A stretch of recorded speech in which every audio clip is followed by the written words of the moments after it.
Hello and welcome to Jake's On First podcast where we talk about the baseball's problems. Problem is no one's listening. I'm joined by my co-host, a man also named Jake. Jake Nipple, how are you? Oh, sorry, I wasn't listening. That's good. I mispronounced your last name. Good. I wasn't listening because nobody listens. That's the problem. Coelho. Hey, what's up? We're Joining tired, us folks. from what I assume you're wearing is a sports jacket and a red striped tie. So thank you for dressing up for this. You know it. So yeah, you thought I was in Tampa, but I'm actually in Georgia. What time zone? Eastern. And I'm feeling it. Daylight savings, baby. All right, So we are rounding out the top of our bottom five. Coming in at number 6, it is All in the Pham, owned by Judge Daniel Garrett. Watch out for this team, folks. So finished 3-3, 500 on the year. Looks like he was pretty much middle of the pack as far as points for and points against. Slightly negative, like negative 130, 140 point differential. Probably why he was 500, just pretty even on points for and points against. But Daniel's also someone who is going to check his lineup on a regular basis. So, Hippo, why don't you tell us a little bit about the keepers he chose this year?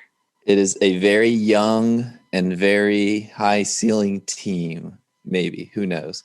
All right, we got Patrick Corbin, Corey Seager, Chris Bryant, Jose Abreu, Mike Soroka, Vlad Guerrero Jr., Gleyber Torres, who we'll talk about how we got him later, Max Fried, Dinelson Lamet, and Chris Paddock. All right. So seeing those keepers, Coelho, what do you think he needs in the draft? Outfield. He doesn't have any outfielders, so he's going to need outfield. It's kind of as simple as that. Like this team a lot, though. Yes. Great pitching. Yeah, I think his pitching, it's a staff that, I mean, obviously like Soroka and Fried are kind of like, I think the aces here, unless Corbin figures something out. Lamet is the ace. You think Lamet's I think he's legit. You think he's legit? I mean, he's in a good rotation though. So does he get overshadowed or does he shine in that kind of rotation in San Diego? Shine no matter where he is. He is really, really good. Yes, he is. I haven't watched anything from spring. Is he? He's a minor injury right now. Gotcha. Yeah. So he is. I don't think he's pitched yet this spring. So it does kind of. So look he like, might miss a couple starts. He might not, but it seems like Soroka's the same way. So he could be starting the year a couple pitchers down. Yeah, but full season he'll be fine. Right, but if you have Fried, this ain't 2020. If you have Fried and I think at least Corbin will give you some serviceable starts. Oh yeah, and Paddock is hit or miss, but right. So fine. Like he can have a serviceable staff for the first couple of weeks, even if his two aces are down for a while. I agree. Yeah, it's just this team has a huge ceiling.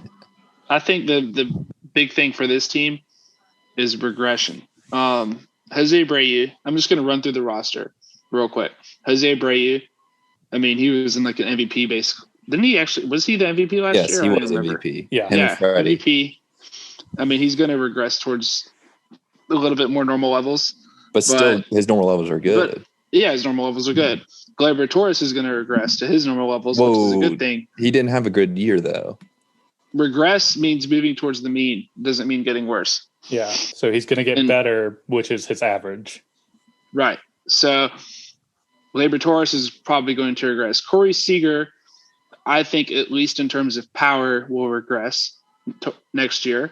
Could be wrong, but I don't see him maintaining a 40 home run pace. But in terms of like hitting 307, balls are also dead this year.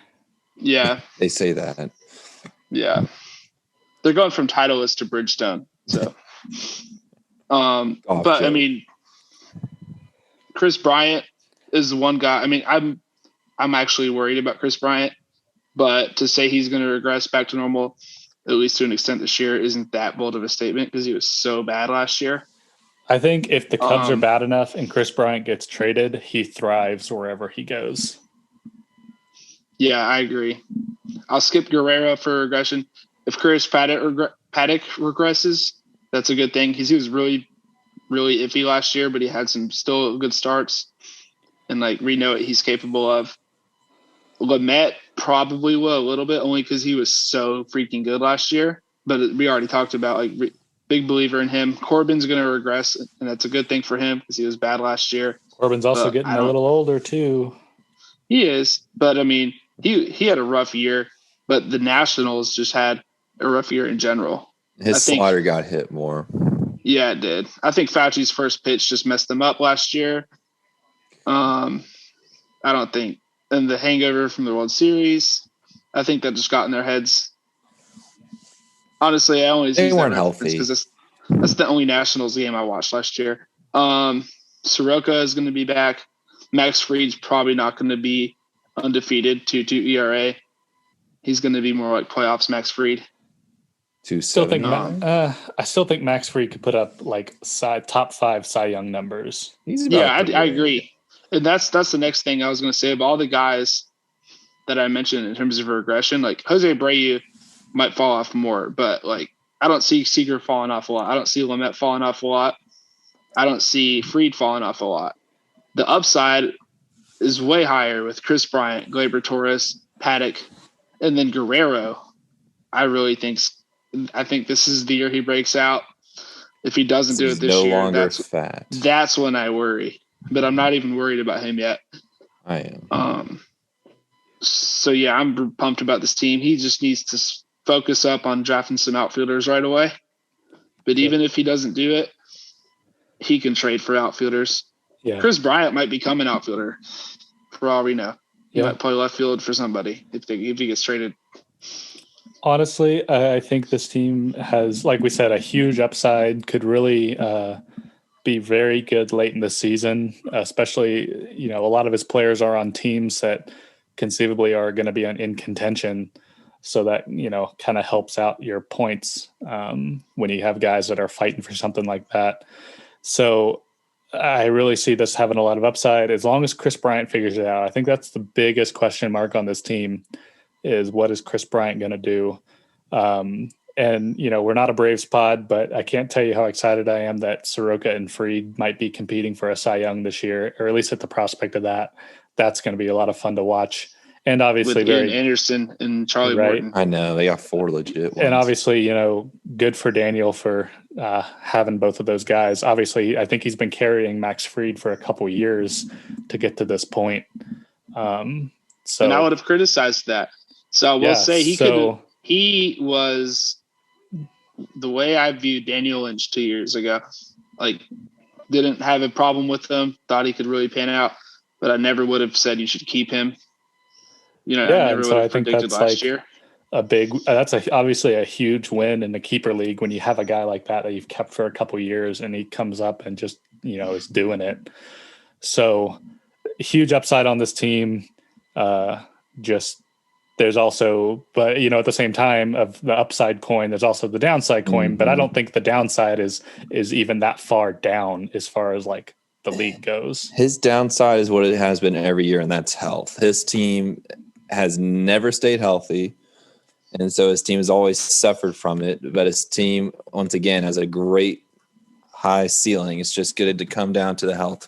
But honestly, like this core keeper team, like right here, are not like injury prone guys. Yeah, Chris Bryant, yes. Soroka, yes. Okay, Soroka's had one injury. Soroka's not injury prone. Yes, he is. Well, last year doesn't count though. No, he has had a torn Achilles. He's had 2 different arm injuries in the last 3 or 4 years. Yeah, but last year was just a freak accident. Yeah, but he still has had multiple arm issues in 3 years of a baseball career. I'm not worried about it. You know why? Because he had an extra 3 months to rest before the season and then got hurt and had plenty of time to rest after his injury. So his arm should be golden this year. Look, it's like the Mets. He has the Mets training staff, basically. Even if it looks like everything should work out and be healthy, so far his team finds a way to get hurt. So maybe that's the key to Daniel then, is he needs to draft a good trainer to keep his team on the field.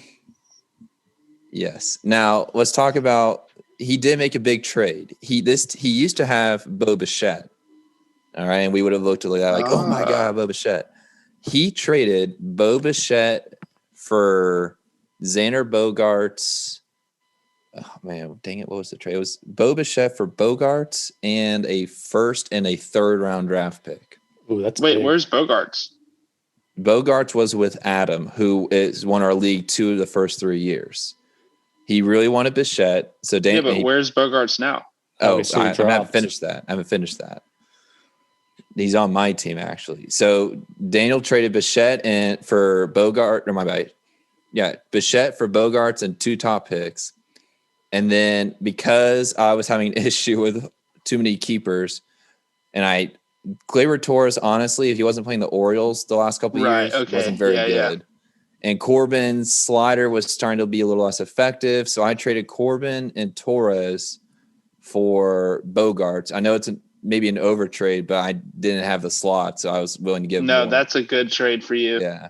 So he got makes sense for him, but a good trade for you. Right. It worked out really well for him.